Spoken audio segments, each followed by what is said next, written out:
வணக்கம் தோழர்களே, நான் சுந்தரவள்ளி. தமிழ்நாட்டுல அட்டி மேல அட்டி அட்டி மேல அட்டி அட்டி மேல அட்டி வாங்கிட்டு இருக்கிற ஒரு பிசிஆர் தான் நம்ம அண்ணா விஜய் தான். எவ்வளவு அடி வாங்கினாலும் நம்ம கைப்புள்ள மாதிரி எந்திரிச்சு நிக்கிறதுல அண்ணனை அடிச்சுக்கவே முடியாதுங்க. என்ன அடி அடிங்க கைப்புள்ள மாதிரி எந்திரிச்சு நிப்பாரு. கடைசியில் அவங்க அப்பாவை போட்டு அடிச்சிருக்காரு. ஏ சந்திரசேகரை போட்டு வெளுத்திருக்காரு. விஜய்க்கும் ஒண்ணு தெரியாது, அவர் கூண்டுல அடைக்கப்பட்ட கிழி. மற்றவங்களுக்கும் ஒன்றும் தெரியாது. இங்கே ஒரு குரூப் பாலிடிக்ஸ் பண்ணிக்கிட்டு ஒரு விஷமத்தனம் பண்ணிட்டு உட்காந்துருக்கானுங்க அப்படின்னு அவங்க அப்பா கொடுத்த பேட்டி இப்போ வைரல் ஆகிட்டு இருக்கு. என்ன நடக்குது தோழர்களே? ஏற்கனவே பல விஷயங்களை சிக்கி சீரழிஞ்சிருக்காருங்க. புது கட்சி வர்றது பிரச்சனை இல்லைங்க, வரட்டும், உழைக்கட்டும், மக்களை சந்திக்கட்டும், மக்கள் ஏத்துக்கிட்டா அதிகாரத்துக்கு வரட்டும், அதுல யாருக்குமே பிரச்சனை இல்லை. இது ஜனநாயக நாடு. ஆனா நான் உழைக்க மாட்டேன், பனையூரை தாண்ட மாட்டேன், பனையூர் படிதாண்டா ஒரு பத்தனை நானு, அதனால நான் எங்கேயும் போக மாட்டேன், ஆனா இனி முதலமைச்சர் ஆக்கிருங்க. ஒருவேளை நீங்க முதலமைச்சர் ஆக்கிட்டீங்கன்னா நான் வீட்டுல வந்து உங்களை பாக்குறேன், கிராமமா வந்து பாக்குறேன். இப்படி ஒரு புது வகையான தலைவரை நான் பார்த்ததே இல்லைங்க. அரசியலவே பார்ட் டைமா பாக்குற ஒரு தலைவர் நான் இப்பதான் முறையிலேயே சந்திக்கிறேன். இன்னொரு விஷயம் என்ன அப்படின்னா, ஒரு அரசியல்ல ஒரு சர்ச்சை வந்துச்சுன்னா, அரசியல்ல ஒரு கிசுகிசு பேசப்பட்டுச்சுன்னா, அரசியல்ல ஒரு ஆபாசமா சொல்லப்பட்டுச்சுன்னா, அது பொய்யா இருக்கும் பட்சத்துல நொட்டாங்கையில தட்டிட்டு போடாங்க அப்படின்னு போயிடணும். நீங்க பொய்யா உங்க மேல ஒரு கதை கட்டி விடுவான்ல, பொள்ளேர் ஒட்டாங்கையில அடிச்சுட்டு போயிட்டே இருக்கணும். ஆனா நீங்க உண்மையாவே ஒரு பிரச்சனையில மாட்டிக்கிட்டு இருக்கீங்கன்னா அதை சரி செய்யணும். இப்ப அண்ணன் விஜய் திரிஷா அம்மா வீட்டுல மாட்டிட்டு இருக்காருன்னு வச்சுக்கோங்களேன், அதை சரி செய்யணும். அதை எப்படி ஹேண்டில் பண்றதுன்னு தெரிஞ்சிருக்கணும். உங்க ஒய்ஃபுக்கு முறைப்படி நீங்க விவாகரத்தை கொடுத்துட்டு முறைப்படி அவங்கள டிவோர்ஸ் கொடுத்து அவங்களுக்கு கொடுக்க வேண்டிய பணத்தை எல்லாத்தையும் கொடுத்து செட்டில்மெண்ட் பண்ணி உங்களை விட்டுறணும். அதுக்கப்புறம் நீங்க என்ன கூத்து வேணாலும் அடிங்க, யாரும் கேட்க போறது கிடையாது. இந்த பக்கம் அந்த அம்மா சங்கீதா மன உளைச்சல் இருக்கிறாங்க. அதெல்லாம் சொல்றாங்க, திரும்பியும் எனக்கு இது தேவைப்படுகிற போது அந்த நடிகை யாருன்னு வெளியே சொல்லுவேன்னு அந்த அம்மா சொல்ல, நீ என்ன சொல்றது, நானே சொல்லிடுறேன், ஆமா இப்ப என்ன பண்ணுவ அப்படின்ட்டு வந்து நிக்கிறாருங்க. எனக்கெல்லாம் முதலெல்லாம் செம காண்டா இருந்துச்சு. அப்போ உங்களுக்கு எந்த எத்திக்ஸும் இல்லை, எந்த அறமும் இல்லை. பேசிக்கா நம்மளை எப்படி சின்ன குழந்தைங்க பார்ப்பாங்க, நம்மளை எப்படி ஃபாலோ பண்ணுவாங்க, குறைந்தபட்ச எத்திக்ஸ் இல்லைங்க. நியாயமே இல்லாத ஒரு வேலையை அண்ணன் பண்ணி விட்டுருக்காரு. இதுல இன்னொரு விஷயம் என்ன அப்படின்னா, கூட்டிட்டு வந்து நின்னதுக்கு முட்டு கொடுத்தானுங்க பாருங்க. அவரும் இவரும் ஃப்ரெண்ட்ஸு. சரி, அவங்க மேலதானே காண்டாயிருக்காங்க அவங்க ஒய்ஃப். அவங்க ஒய்ஃபுக்கு சந்தேகமா இருக்கு. இதுல ஒரு கிளாரிட்டியான சூழலை உருவாக்க வேண்டிய பொறுப்பு யாருக்கு இருக்கு? விஜய்க்கு இருக்கு. அவங்க ஒய்ஃபை நம்ப வைக்கணும், அவங்க ஒய்ஃபுக்கு கிளாரிஃபிகேஷன் கொடுத்துருக்கணும், இது இப்படிப்பா இது இப்படிப்பான்னு. இப்ப எதுவுமே பண்ணாம தத்து பித்துன்னு அறவே கடுத்தனமா உளறிக்கிட்டு கூட்டிட்டும் வந்து நிக்கிறாருன்னா இது ஒரு பொம்மைங்க. விஜய் ஒரு பொம்மை. சுசித்ரா சொல்ற மாதிரி இவரு ஒரு பொம்மையா இருந்துகிட்டு ஆட்டி விற்கப்படுகிற ஒரு பொம்மையா இருக்காரு. இவரெல்லாம் செட்டே ஆக மாட்டாரு அரசியலுக்கு. இன்னைக்கு அவங்க தம்பிங்க டிசைனா புலம்புறாங்க. புலம்புறதுலே வெரைட்டியா புலம்புறாங்க. ஐயோ நான் அது பண்ணிட்டேன், ஐயோ நான் இப்படி பண்ணிட்டேன், ஐயோ இனி எப்படி முட்டு கொடுப்பேன், அண்ணே என்னன்னு இப்படி பண்ணிட்டீங்க அண்ணே, விதவிதமா புலம்புறாங்க. முட்டு கொடுத்தாலும் விதவிதமா முட்டு கொடுப்பானுங்க, புலம்புறதையும் விதவிதமா புலம்புறாங்கன்னு வச்சுக்கோங்களேன். இதுல விஜயோடைய அப்பா ஏ சந்திரசேகர் அவரு ஒரு பேட்டியில, இது ஒரு போன வருஷமா இப்ப வந்த பேட்டி, அதுல பயங்கரமா புலம்புனது இப்ப வைரல் ஆயிருக்கு. அதுல நம்ம பேச வேண்டிய பல விஷயங்கள் இருக்கு. அவங்க அப்பா தெளிவா சொல்றாரு, எப்ப 2 வருஷம் 1 வருஷத்துக்கு முன்னாடி, அப்பா சாமி விஜயே வெளியே வரமாட்டாரு, விஜய் அமைதியா இருப்பாரு, விஜய் அவசரப்பட மாட்டாரு, விஜய் பத்திரிகைகளுக்கு இன்டர்வியூ கொடுக்க மாட்டாரு, அவசரப்பட்டு ஒரு அறிக்கையை வெளியிட மாட்டாரு, ஒரு 2-3 வருஷத்துக்கு முன்னாடி சொல்றாரு. அவர் பெருசா யாரு கூடயும் பழக்கம் இல்லை, அண்டர்லைன், பெருசா யாரு கூடயும் பழக்கமே இல்லை. ஏங்க ஒரு மனுஷன் சக மனுஷனோட பழகாம வீட்டுக்குள்ளே இருக்கிற ஒரு ஆள் என்ன மனநிலையில இருப்பா? அவங்களுக்கு என்ன தெரியும் இந்த உலகத்தை குறித்து, இந்த சூழல் குறித்து என்ன புரியும், இந்த சமூகம் எப்படி இருக்குன்றத பத்தி என்ன தெரியும்? இவரெல்லாம் ஆட்சிக்கு வரணும்னு யார் அழுதா? அவங்க அப்பா சொல்றாங்க, இவர் யாரையும் மீட் பண்ண மாட்டாரு, தனியாவே இருப்பாரு, பத்திரிகை மீட் பண்ண மாட்டாரு, அறிக்கை வெளியிட மாட்டாரு, பேச மாட்டாரு, உட்கார மாட்டாரு. இது எதுக்கு நீ வரீங்க பொது சமூகத்துக்கு? என்னங்க அது மட்டும் இல்ல, அவர் சொன்னது ரசிகர் மன்றத்துல எவ்வளவு உள்ளடி வேலை நடந்திருக்குன்னு சொல்றாரு. இது ரசிகர் மன்றமா நற்பணி மன்றமா இருந்துச்சு இல்லையா, அதுலயே அவ்வளவு உள்ளடி வேலை இருக்கு. இந்த ஏ சந்திரசேகர் தான் இவருடைய நற்பணி மன்றத்தை தலைமை தாங்கி நடத்தியிருக்காரு. அதை உருவாக்குனதே ஏ சந்திரசேகர். நற்பணி மன்றத்தை ஒருங்கிணைத்து அதை ஒரே அமைப்பா வச்சிருந்தது இந்த விஜயோடைய அப்பா. அவர் தான் தன் பிள்ளைக்காக வளைஞ்சு வளைஞ்சு வேலை செய்யறாரு. உங்களுக்கு தெரியும், நம்ம நேத்தே பேசணும், எஸ் ஏ சந்திரசேகர் இல்லைன்னா விஜய்ன்ற லேபிளே இருக்காது. அடையாளமற்றவரா விஜய் இருப்பாரு. எஸ் ஏ சந்திரசேகர் தன் உழைத்து சம்பாதித்த பெரும் பொருளை விஜய் அவர்களுக்காக செலவழித்தார். எவ்வளவோ ஃபெயிலியர், தொடர் ஃபெயிலியர், அத்தனைக்கு அப்புறமும் இந்த பிள்ளைய புடிச்சு தேத்தி கொண்டு வந்து இந்த இடத்துல நிக்க வச்சிருக்காரு. இங்க நிக்க வச்சதுக்கு பின்னாடி 1000 வலிகளையும் அவமானங்களையும் விஜயும் சந்திச்சிருக்காரு, மறுக்கிறதுக்கெல்லாம் இல்ல. அவரெல்லாம் தொடக்கத்துல பார்த்துட்டு என்னடா அது மூஞ்சி இதை பார்த்துக்கிட்டு அப்படின்னவங்க தான் இன்னைக்கெல்லாம் கொண்டாடிட்டு இருக்காங்க. அப்ப இந்த இடத்துல இருந்து ஒருத்தனை தூக்கி தோல்ல வச்சு நின்னு பார்க்க வச்சார்ல, அவர் தான் எஸ் ஏ சந்திரசேகர். அவர் தான் இவருடைய ரசிகர் மன்றத்தையும் நடத்துறாரு, ரசிகர் மன்றத்தை தலைமையேற்று நடத்துறாரு. அப்ப இவர் கீழே புசியானதை சேர்த்ததே இவர் தான்.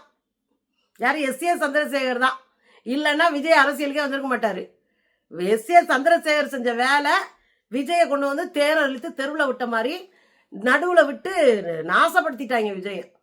நம்மளாம் பாட்டுக்கு அவர் சினிமா நடிச்சிட்டு இருந்தா நம்ம ரசிச்சிட்டு இருந்தோம். அவருக்குன்னு ஒரு ஃப்ரெண்ட் சர்க்கிளை வச்சு நிம்மதியா இருந்தாரு. அவரை தூக்கிட்டு வந்து தெருவில் இழுத்து விட்டானுங்க. இதை செஞ்சதே அவங்க அப்பா எஸ் ஏ சந்திரசேகர்.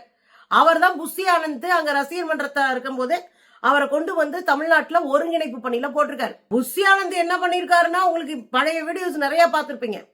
அவர் என்ன பண்றான், உழைச்சு கழிச்ச மாதிரி ஒரு ஸ்டோன் பெஞ்ச்ல படுத்துக்கு வரான். ஒரு பார்க்லயே ஒரு ஸ்டோன் பெஞ்ச்ல படுத்துட்டு அதை வீடியோ எடுக்க வைப்பாரான், அதை போட்டோ எடுக்க வைப்பாரான். அதை தன்னுடைய ரசிக பெருமக்கள் தொண்டைங்க இருக்காங்கல்ல, அவங்களுக்கெல்லாம் அனுப்பி அதை பரப்ப வைப்பாராம். இதை பாக்குறேன் பாரு, உழைச்சு உழைச்சு ஓடா போய் கிடக்குறாரு புஷி ஆனந்த்னு. இது நம்ம ஏற்கனவே பேசியிருக்கோம்.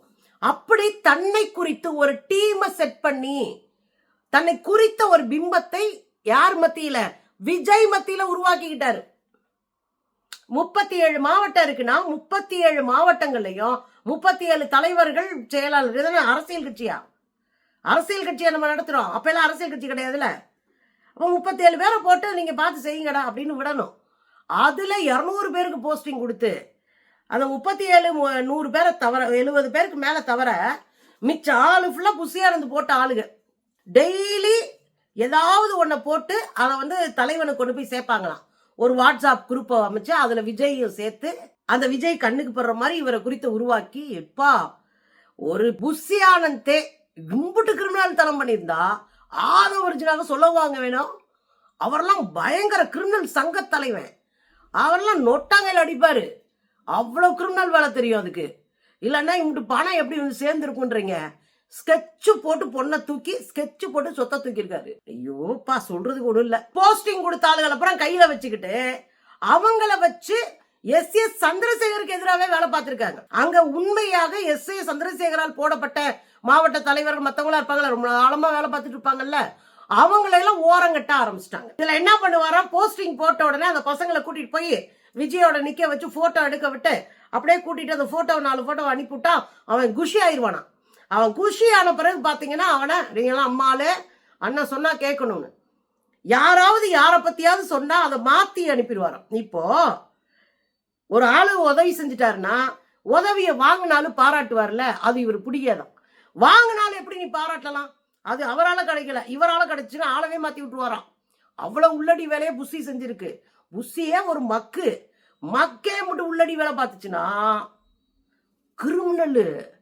கிரிமினலு ரத்தத்திலே கிரிமினல் தனம் ஓடுது.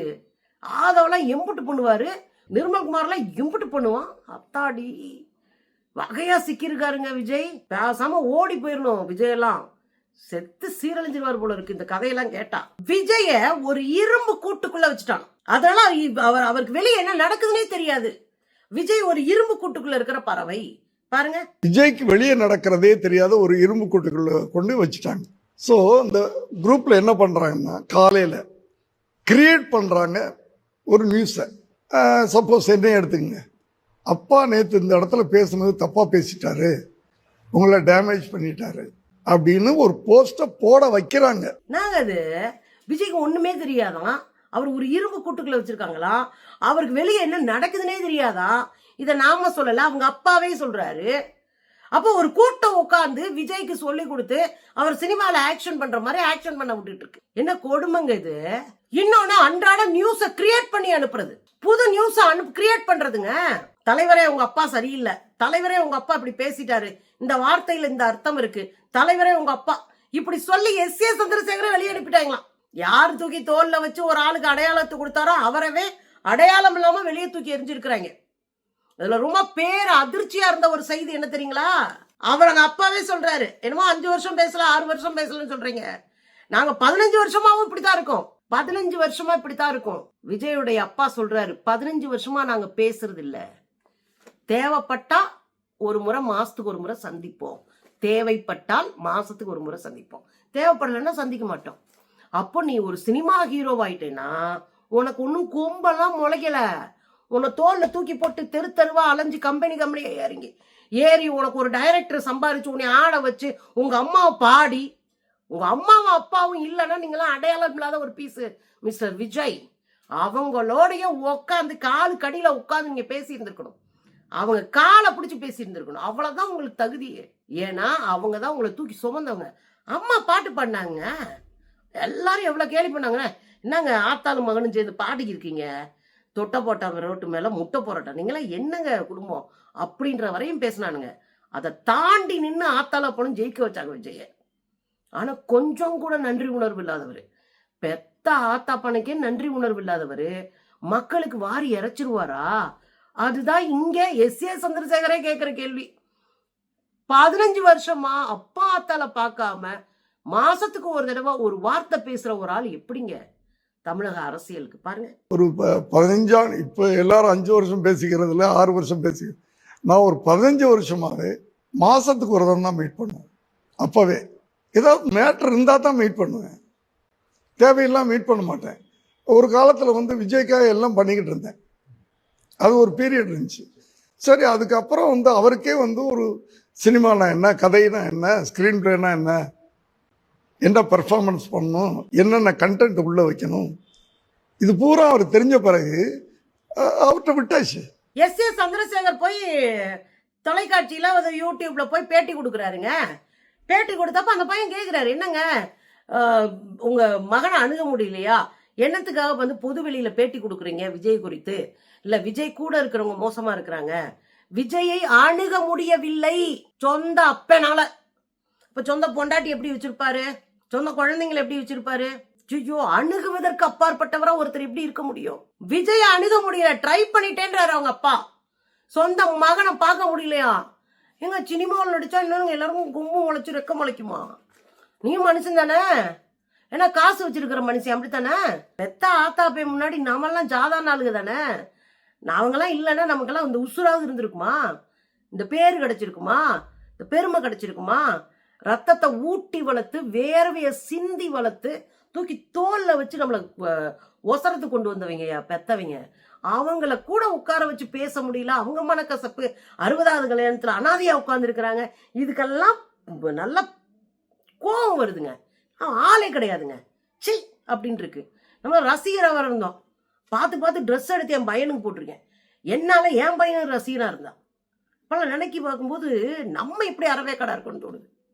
சொந்த அப்பன் ஒரு மகனை அணுக முடியாம ஒரு தொலைக்காட்சி நிறுவனத்துல ஒரு யூடியூப் நிறுவனத்துல உட்காந்துக்கிட்டு கதறாரு பதறாருன்னா பெத்தவங்களை பார்க்க முடியாது எவனா இருந்தாலும் சமானம் தான். போடான்னு நொட்டாங்கையில தட்டி விட்டுற வேண்டியதான். இதெல்லாம் யாருக்குமே யூஸ் இல்லாத பீஸு.